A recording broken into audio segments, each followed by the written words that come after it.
in Egypt and in Cambodia and here in Indonesia.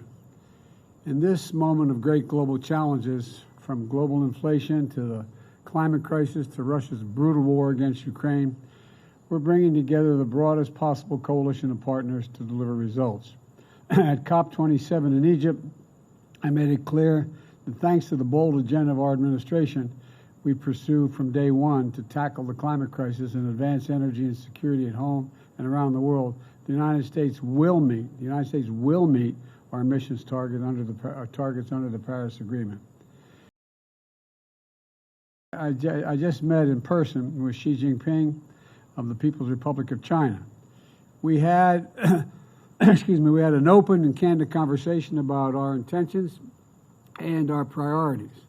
It was clear, he was clear and I was clear, that we'll defend American interests and values, promote universal human rights, and stand up for the international order and work in lockstep with our allies and partners.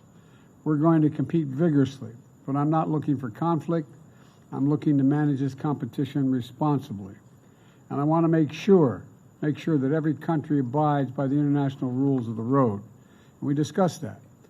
The One China policy, our One China policy has not changed, We oppose unilateral change in the status quo by either side, and we're committed to maintaining the peace and stability in the Taiwan Straits. It was also clear that China and the United States should be able to work together where we can to solve global challenges that require every nation to do its part. We discussed Russia's aggression against Ukraine, reaffirmed our shared belief in the threat or the use of nuclear weapons is totally unacceptable, and I asked that Secretary Blinken travel to China to follow up on our discussions and continue keeping the lines of communication open between our two countries. Looking ahead at the G20 meetings tomorrow, we're going to be taking on the very issues that matter to the people's lives, not only here, but also our allies and our partners.